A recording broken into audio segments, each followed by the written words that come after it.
ဒီ restaurant တွေကပေါ့နော်အရန်လှတယ်ဒါပေမဲ့အရန်ဈေးကြီးမှမစားခဲ့ပါဘူးအပြင်ကပဲရိုက်ခဲ့တာပါ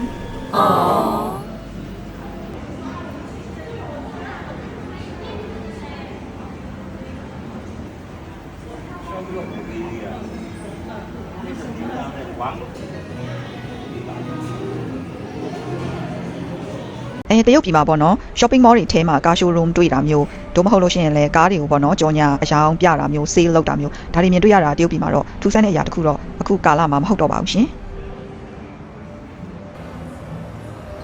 ပြီးတော့ကျမတရုတ်ပြည်တလဲတဲ့အတွေ့အကြုံပေါ့နော်ကျမတရုတ်ပြည်ကခွေးလေးတွေကိုအချစ်ဆုံးပါလူတွေထက်ချစ်ပါတယ်ဘာလို့ကျမခွေးတွေကိုအရင်ချစ်လဲဆိုတော့အခုဗီဒီယိုမှာမြင်တွေ့တဲ့အတိုင်းပဲပေါ့နော်ခွေးလေးတွေကအရန်ထဲမှာလိမ့်ပါတယ်ဟောင်းလည်းမဟောင်းဘူးပေါ့နော်တခင်ကဒီမှာနေဆိုလဲနေတယ်ကိုတခေါက်လို့ရှိရင်လည်းတချို့ဆိုလို့ရှိရင်အရန် friendly ဖြစ်တဲ့ခွေးလေးဆိုရင်ခေါ်လို့ရတယ်တချို့ခွေးလေးဆိုလို့ရှိရင်လေသူတို့ကိုလမ်းပြောမှအဲ့လိုမျိုးရိုက်လိုက်ရင်တော့ပြန်မဟောင်းအဲ့လောက်အထိ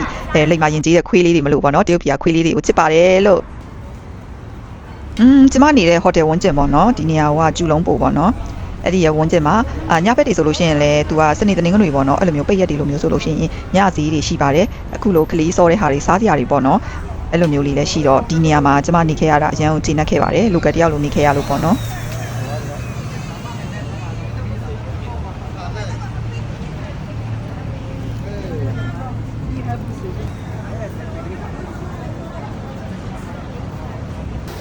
တရုတ်ပြည်ကတချို့ sector တွေကပေါ့နော်အရန်ကို improve ဖြစ်နေပါပြီဥပမာအခုလမ်းကိုရည်စည်းနေရဆိုလို့ရှိရင်လေဒါအရန်ကိုဒါ improve ဖြစ်လာတာပါ